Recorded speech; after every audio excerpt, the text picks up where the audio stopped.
Tout marche bien? Ça a l'air bon, hein. Alors pour ceux qui ne sont pas familiers de l'outil, déjà bienvenue à tous. Vous avez donc Rémi,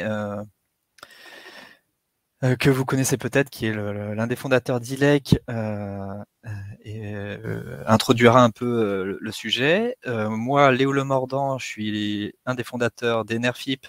Je vous parlerai plus précisément de notre activité et de notre rôle.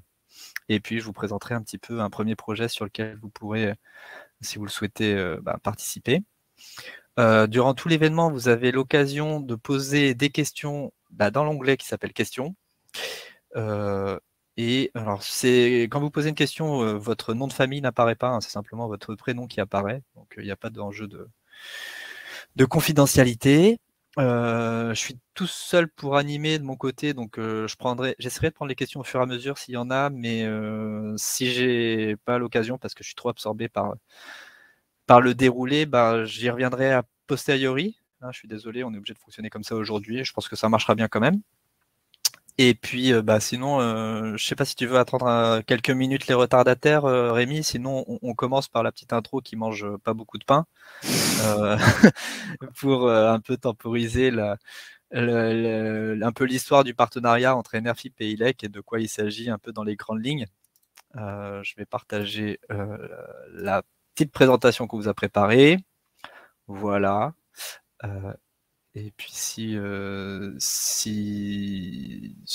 je pense qu'on peut faire comme ça. Qu'est-ce que t'en penses, Rémi? Ouais, super. Ça me paraît très bien. Allez, alors je te laisse la parole. Donc, bonjour à tous. Ravi de vous voir sur ce webinaire. Effectivement, l'idée est en lien avec le modèle d'ILEC, de pouvoir, vous en tant que consommateur, acheter l'énergie en circuit court auprès de producteurs renouvelables français.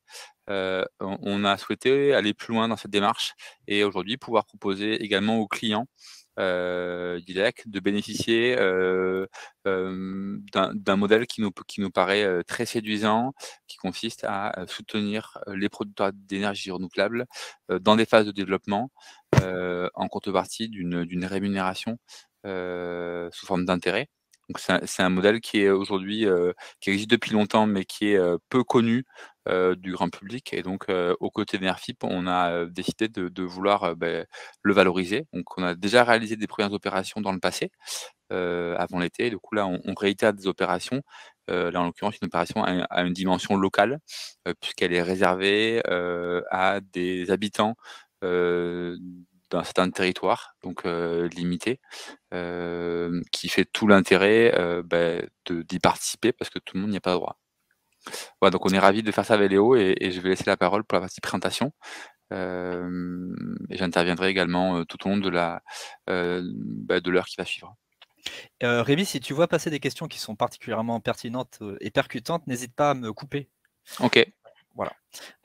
Alors là, le petit sommaire, on va essayer de faire ça rapidement parce qu'il est quand même déjà 18h30 et puis alors on ne veut pas vous manger trop de la soirée, mais les points importants, donc l'introduction que vient de faire Rémi va être suivie tout de suite par une présentation d'Enervip, l'exemple du projet, et ensuite je vous expliquerai un peu comment vous pouvez précisément investir avant de passer à un échange de questions-réponses. Alors, qu'est-ce que le financement participatif d'abord? Je pense qu'il y a un petit point qui doit être fait parce qu'on n'a pas forcément tous la même idée de ce que c'est le financement participatif. On a peut-être en tête les plateformes comme KissKissBankBank, Ulule, qui sont plutôt axées sur des projets portés par des individus et qui collectent des fonds sous forme de dons. Mais c'est pas uniquement ça, il y a aussi des plateformes, et c'est le cas d'Enerfip, où l'objectif est plutôt de placer son épargne. Soit dans des projets de l'économie de tous les jours sur certaines plateformes, et sur Enerfip, la thématique est plus précisément les énergies renouvelables. Et donc tout le secteur du financement participatif aujourd'hui, c'est un secteur qui est en très forte croissance, ça attire de plus en plus de monde, parce que on a l'opportunité de choisir dans quel projet on va soutenir en direct, en toute transparence, etc. Et ça a une forte attractivité, à tel point qu'on a dépassé le milliard d'euros collectés en 2020, et c'est un chiffre qui augmente de 50% par an. Ça représente 450 000 souscriptions, c'est vrai que des gens qui ont participé effectivement 450 000 fois collectivement en 2020 sur plus de 205 plateformes. Donc c'est vraiment une grande, on pourrait croire que c'est une grande jungle. Et en fait, c'est un secteur qui est très encadré par la réglementation, et notamment, donc, il y a 3 organismes qui interviennent, qui sont des organismes d'État. L'autorité des marchés financiers, qui est un peu ce qu'on dit le gendarme de la bourse. Donc, c'est vraiment une autorité régulatrice des activités financières pour éviter que les plateformes fassent n'importe quoi. Et donc, c'est l'AMF qui édicte un certain nombre de règles de bonnes pratiques et qui impose des sanctions quand c'est pas respecté.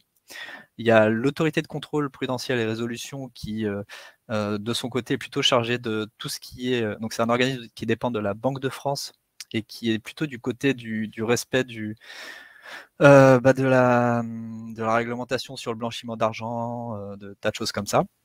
Et l'ORIAS, c'est l'organisme auprès de qui toute plateforme doit s'enregistrer. C'est le cas d'Enerfip, bien sûr.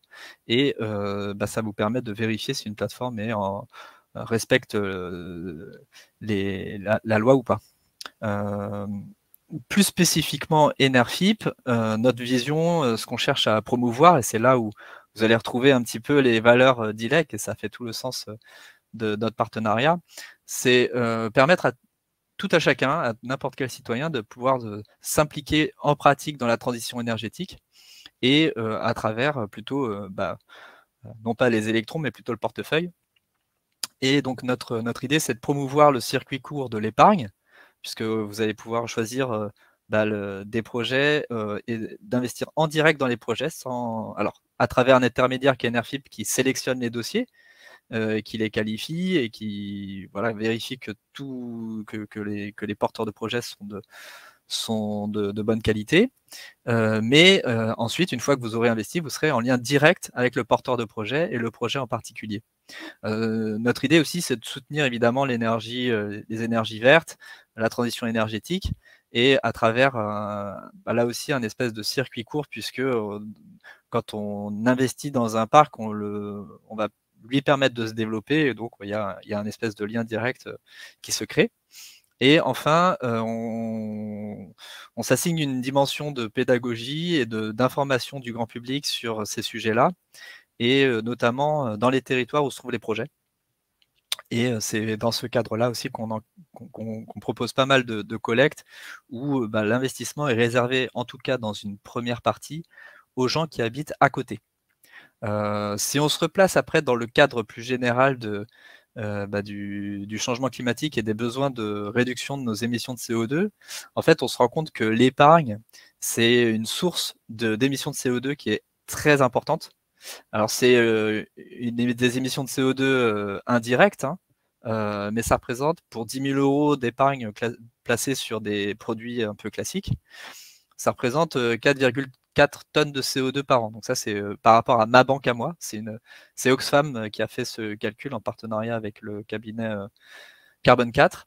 Et donc, ça a comparé ces 4,4 tonnes à l'empreinte moyenne directe, cette fois, d'un Français qui est de 11 tonnes. Donc ça représente 40% quoi, ou plus de ces émissions totales annuelles. Donc il y a un vrai levier en fait d'action à travers notre épargne. Enerfip en 2 mots, donc c'est une société que j'ai créée avec mes associés en 2014. On a obtenu le sésame de l'autorité des marchés financiers en 2015, et depuis on a collecté 135 millions d'euros, et ça représente à peu près 280 projets financés, donc plutôt des projets de grande dimension, et de la communauté des gens qui participent sur les collectes et représente 30 000 personnes. C'est essentiellement des individus, et sur Enerfip c'est vraiment ouvert à tous puisque le minimum est à 10 € et c'est sans frais. Et donc du coup c'est là où on a une dimension d'information et de pédagogie, c'est que vraiment on va s'adresser à tous les publics et pas exclusivement à une petite partie qui a une épargne importante. Il y a 22 personnes qui travaillent au sein de la société sur tous les aspects, que ce soit l'aspect informatique pour gérer le site et toute l'infrastructure technologique pour sécuriser les transactions, mais aussi tout l'aspect communication, relations clients, Donc, si vous téléphonez à Enerfib, vous allez tomber sur quelqu'un. Et l'aspect aussi projet pour accompagner les porteurs de projets et faire les analyses et toute la dimension juridico-financière.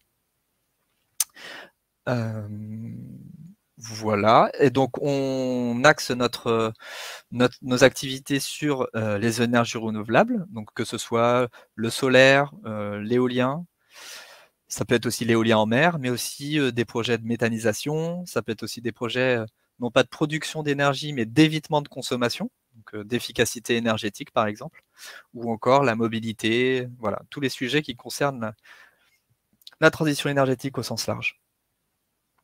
Alors, on va rentrer un peu plus dans le détail de qu'est-ce que c'est un projet, qu'est-ce que c'est une collecte, à travers l'exemple du parc éolien de Saint-Laure. C'est une collecte qui est actuellement en cours.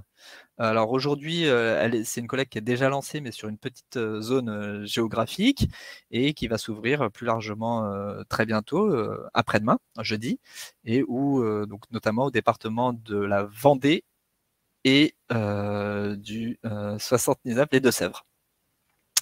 Donc normalement, vous pourrez investir sur ce projet au plus tard à partir de jeudi. Donc c'est un parc éolien qui est en construction de 6 éoliennes. Ça représente 18 mégawatts de puissance installée. Donc là, on a un visuel, un peu une vue d'architecte de qu'est-ce que sera le parc. On voit les petites éoliennes là, comment ça s'insère dans le paysage du Niortais.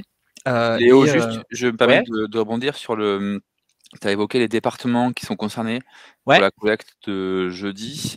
ouais, On a envoyé le mail à des départements limitrophes également pour une voiture de collecte qui est dans un deuxième temps. exactement. Si on peut peut-être préciser, parce qu'il y a des gens qui doivent se dire que Ah oui, oui, oui, oui, oui, oui, oui. Du ils coup, sont ça pas sera pas concernés jeudi. Ah alors ouais, non, qu'ils mais le ça, sont. ça arrive très vite. Ça arrive très vite derrière. Désolé pour la confusion. Ouais, ouais. Et ça représente 17 500 foyers, toute cette énergie qui sera produite par ce parc.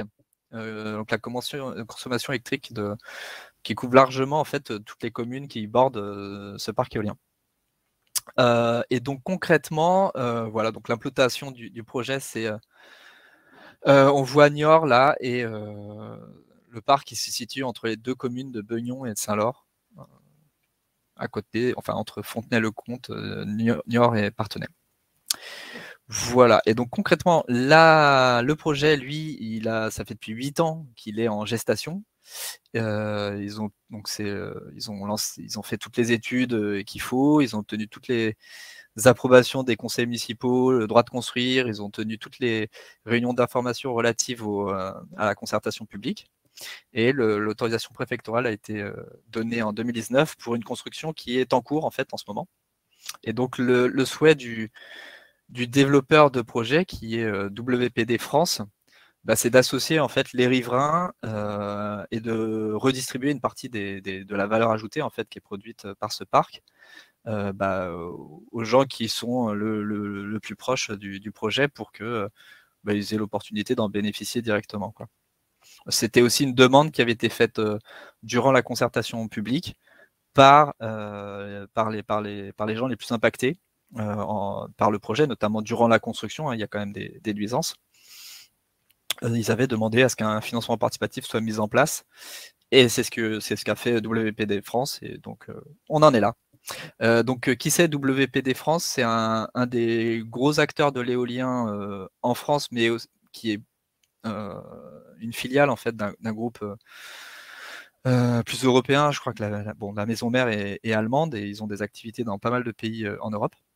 Ils ont aujourd'hui, rien qu'en France, 500 mégawatts presque 500 mégawatts de capacité éolienne installée, et ils ont pour plus d'1 gigawatt 5 de projets. Ils ont aussi remporté un appel d'offres sur l'éolien en mer d'1 gigawatt, et ils ne se limitent pas à l'éolien, même si c'est plutôt une société qui vient de ce monde-là. Ils font aussi du photovoltaïque, et ils ont 700 mégawatts de projets en gestation. Ça fait depuis 2002 qu'ils sont des acteurs de l'éolien en France, et ils ont 130 salariés. Donc c'est quand même une grosse société du secteur, qui a une excellente réputation. Et donc sur cette collecte, comment ça se passe effectivement? Et ben donc c'est sous forme de prêt en fait. Vous allez pouvoir prêter directement au projet.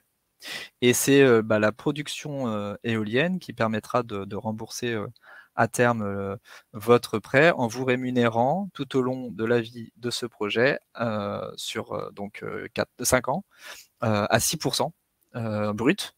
Donc une fois qu'on enlève la flat tax, qui comprend donc les cotisations sociales et un forfait sur l'impôt sur le revenu, auquel peut-être la plupart d'entre vous seront soumis, ça représente 4,2 de rémunération nette, ce qui est très attractif.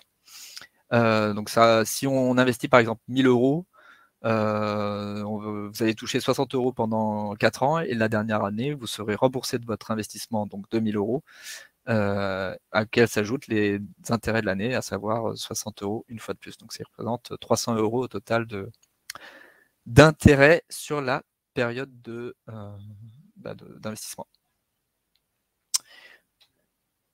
Comment on investit sur Enerfip rapidement? Alors ça, vous pouvez vous connecter directement sur votre compte ILEC et il y a un petit onglet qui apparaît en plus, là, les petits euros. Et une fois que vous allez sur cet onglet, et ben vous aurez la collecte en particulier qui sera mise en valeur. Et vous pourrez cliquer sur ce bouton-là, participer à la collecte pour aller plus loin. Et dans cette, une fois que vous aurez cliqué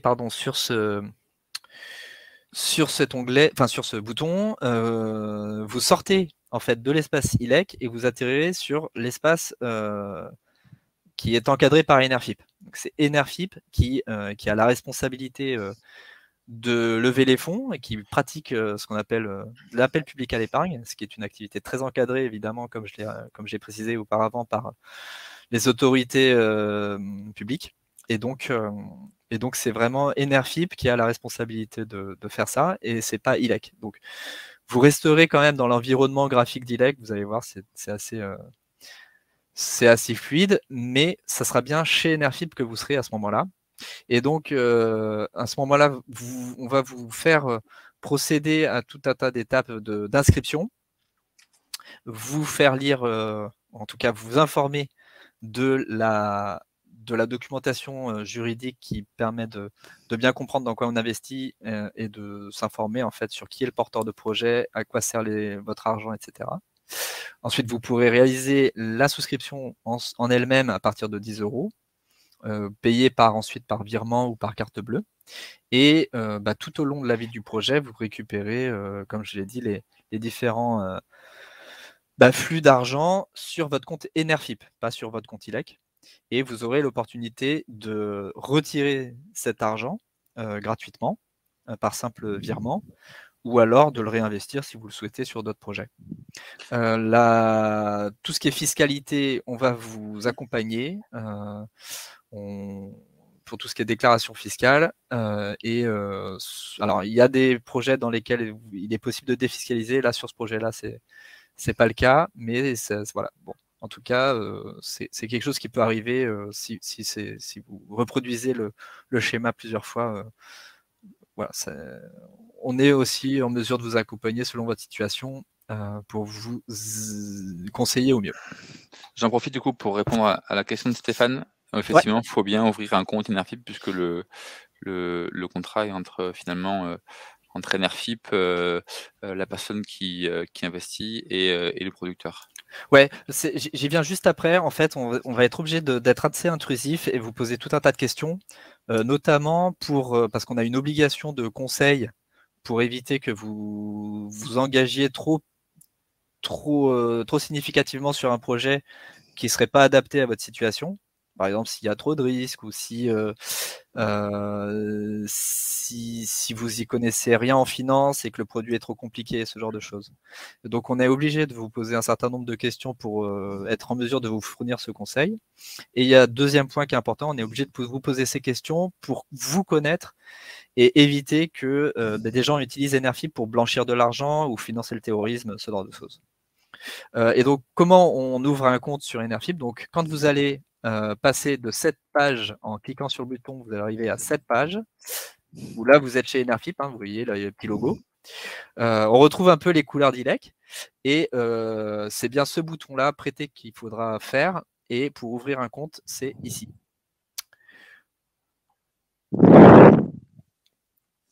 Qu'est-ce que j'oublie? J'oublie rien. Voilà, donc comment on s'inscrit? Normalement, ça prend pas plus de 10 minutes. Il y a un certain nombre de questions, comme je le disais, à répondre. Faut nous fournir des documents d'identité, justement, pour faire ce travail de lutte anti-blanchiment. Alors, c'est soit carte d'identité, passeport, permis de conduire, ce genre de choses. Et dans le cadre de collecte à dimension locale, comme ça, on demande un justificatif de domicile pour éviter que des gens investissent alors qu'ils sont pas éligibles. Donc une facture d'ILEC, typiquement, ça marchera bien. Qu'est-ce qu'on peut dire encore? On peut dire qu'il y a aussi sur Enerfip l'opportunité d'investir pour ses enfants. Donc c'est vous qui administrez dans ce cas-là le compte de vos enfants. Vous pouvez aussi parrainer des gens si vous trouvez que c'est sympa. Et vous pouvez aussi ouvrir un compte pour votre personne morale, par exemple si vous avez une société ou si vous avez une association. Il y a des associations aussi qui placent des fois de l'argent sur Enerfip, ou même des collectivités territoriales qui investissent aussi sur Enerfip. On discute rarement avec des maires dans ce type de webinaire, mais on ne sait jamais, ça peut arriver. Voilà, donc pour ajouter des livrets, c'est ici que ça se passe, sous le petit bouton compte. Ouais, bon, le parrain, ok. Et ensuite, un point important, c'est le service client. On a 3 personnes à plein temps qui sont là pour répondre à vos questions par téléphone, par correspondance aussi, par mail. Donc c'est Pauline, Valérie et Maëva. Elles sont disponibles aux horaires normales, pas trop le week-end évidemment. Mais en tout cas, on a à cœur de vous accompagner si vous en avez besoin sur tous ces sujets qui ne sont pas forcément évidents, surtout quand c'est la première fois qu'on découvre ça. C'est pas, voilà, il y a toujours des petites choses sur lesquelles on peut hésiter. Il n'y a pas de mauvaises questions, au contraire. Est-ce qu'on a des questions justement en parlant de ça? Oui. On a pas mal de questions. D'accord. Ouais, on a des questions notamment sur en cas de si En le cas de projet défaut, échoue, etc. Ok. le défaut du projet, ouais. Ok. Alors, on peut peut-être sauter à cette étape, ou si tu veux faire la conclusion d'abord. Non, on Rémi va répondre aux questions et puis je ferai la conclusion peut-être à la fin. Voilà. Alors sur ce projet-là, on est sur un projet qui est en construction, c'est-à-dire que toutes les étapes administratives ont été purgées. La construction est déjà bien avancée, donc ça devrait bien se passer. On peut toujours avoir des surprises ou des délais, mais qui ne remettront pas en cause a priori. Vu l'étape où on en est aujourd'hui, l'étape de maturité du projet, on ne devrait pas avoir d'événements qui me remettent en cause radicalement le projet. Donc ça, c'est pour... a priori, ce projet se fera. Les enjeux seraient plutôt du côté de l'exploitation. Donc, s'il y a voilà, si ça se passe mal, s'il y a moins de ventes que prévu les premières années ou ce genre de choses. En l'occurrence, là, on est sur un sujet où le porteur de projet n'a pas de problème de financement du projet. Il y a une banque qui apporte l'essentiel des fonds. Là, l'argent qui est proposé vient combler une toute petite partie du financement, de manière, je dirais pas symbolique, mais un petit peu, voilà, C'est un vrai effort que fait le porteur de projet parce que c'est 6% pour lui, c'est quand même assez cher par rapport à d'autres leviers de financement. Et c'est vraiment faire bénéficier le public des retombées économiques du projet.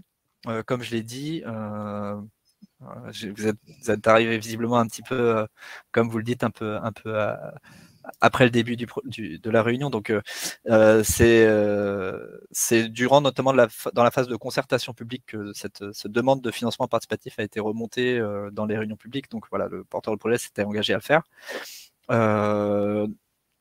Évidemment, l'objectif, c'est pas de, même si ça se passe mal sur le parc, WPD sera en mesure d'apporter de l'argent frais pour assumer ses engagements, car il s'engage en fait effectivement à rémunérer l'épargne que vous lui apportez et à vous rembourser selon l'échéancier prévu.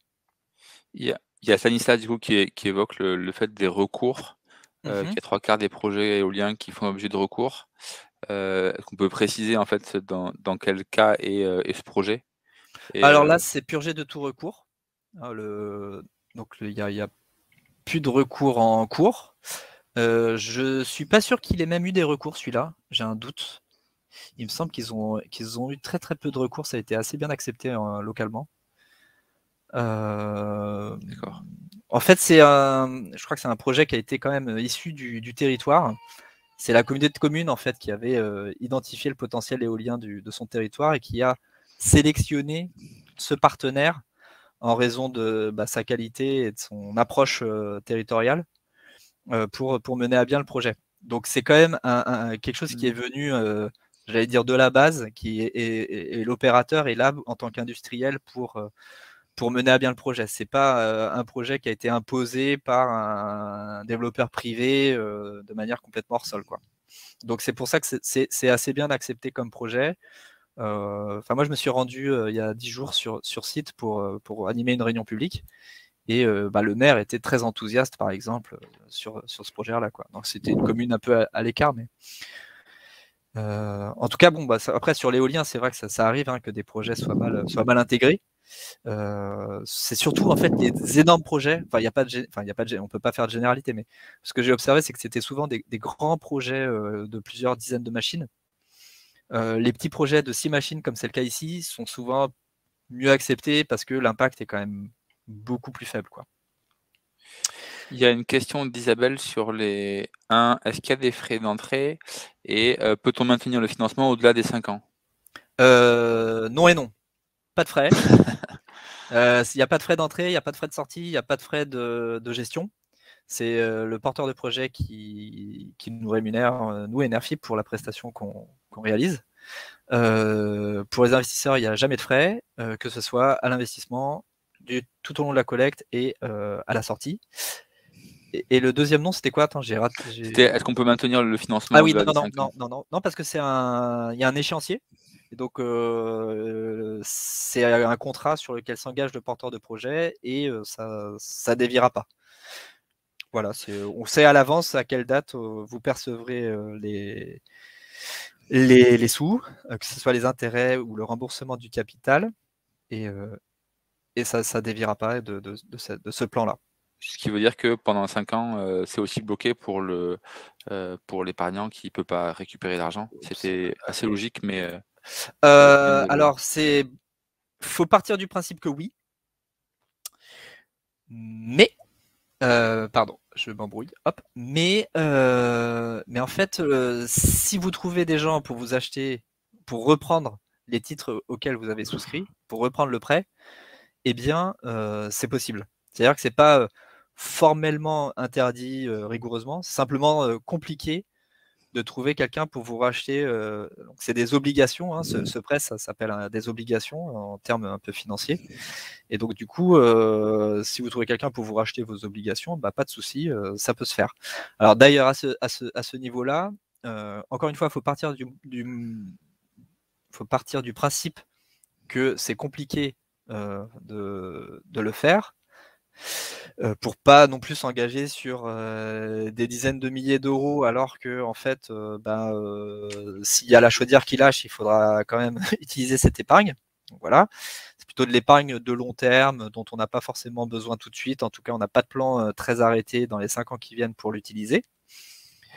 Mais nous, Enerfip, on a un espace sur votre livret sur lequel vous pouvez nous solliciter et dire je souhaite vendre ces titres. Et nous, de l'autre côté, on a une liste de gens qui sont intéressés pour les reprendre. Donc, c'est quelque chose qui sera possible et qu'on facilite au maximum de ce que nous permet la réglementation qui est assez tatillonne sur ce point. Voilà, je sais, j'ai fait une longue réponse pour une question simple, je suis désolé, mais je crois que ça valait le coup.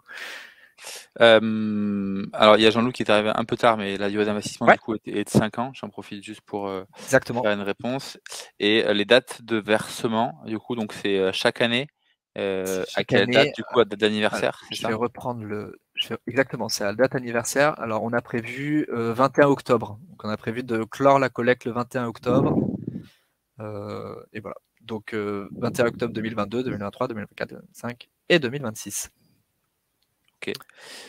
Et dernière question, il y a Isabelle qui demande effectivement est-ce que le support va être communiqué. Je pense qu'il y a tous les éléments qui ont été évoqués là sont à retrouver dès jeudi matin sur le lien qu'on vous retrouverez dans l'espace client Idilec. Oui, et vous pouvez aussi revoir, si vous n'en avez pas assez, assez eu ce soir, vous pouvez revoir la présentation en replay autant de fois que vous voulez. Donc, alors vous pouvez le voir en accéléré si, si vous voulez aller à un point particulier, mais en tout cas, c'est quelque chose qui sera possible. Et tous les éléments que je présente ici se retrouvent sur la page de présentation du projet également. Hein. Donc, il n'y a pas de souci. Et si jamais vous avez une question que vous ne retrouvez pas, vous pouvez nous contacter. On y répondra avec plaisir. Ok, je crois qu'on a balayé. Il y a pas mal de questions, mais on a essayé de répondre La à. fiscalité, peut-être, Isabelle, encore. J'en ai parlé, mais comme je le dis là, en fait, il y a 6%, c'est brut avant impôt. Et la fiscalité normale s'applique selon votre situation. En général, sur ce type d'investissement, c'est la flat tax qui s'applique. Donc, c'est-à-dire, il y a 17,2 de cotisation sociale, plus un forfait sur les impôts sur le revenu de 14,8. Et ça fait 30%. Et donc, le net, ça fait 4,2%. Donc, là-dessus, là, ce que j'ai mis dans le tableau, c'est les intérêts bruts. Parce que c'est vrai, enfin, chaque situation peut varier suivant les cas. Et donc, voilà. C'est plus précis de parler en intérêt brut. C'est pas indexé, à la hausse ou à la baisse, c'est constant, c'est-à-dire c'est par contrat le porteur de projet, Stéphane, hein, il n'y a pas d'indexation sur la production réelle du parc, vous n'êtes pas actionnaire, vous êtes prêteur, un peu comme une banque vous prête de l'argent pour votre prêt immobilier, hein, enfin, j'espère pour vous en tout cas que le taux d'intérêt n'est pas variable, c'est figé, voilà, vous savez à l'avance quels vont être l'argent qui va vous être versé sur votre compte. C'est celui qui apparaît sur l'échéancier que je présente en ce moment. Il y a une question, c'est si l'on Ouais. n'atteint pas l'objectif du million d'euros cible. Alors, je crois que le seuil de réussite, oui, le seuil de réussite, ce qu'on appelle seuil de réussite chez Enerfip, c'est le montant minimum pour lequel l'argent sera automatiquement débloqué quoi qu'il arrive à l'issue de la collecte, et c'est de 300 000 euros. Et en fait, sur les phases précédentes au niveau des communautés de communes du projet, on a déjà collecté 306 000 euros. Donc, il n'y aura pas de souci. De manière générale, quand ça arrive, on vous reverse en fait l'argent que vous avez payé pour souscrire si une collecte est annulée. Et il n'y a pas de frais qui s'appliquent. Voilà, simplement l'argent vous est remboursé sur votre compte et il suffit de faire un virement depuis votre compte vers votre compte bancaire, compte courant pour récupérer votre argent dans ce cas-là. Pour les enfants, je vois une question sur les enfants. Pour ouvrir un livret mineur, on vous demandera un livret de famille. C'est assez simple.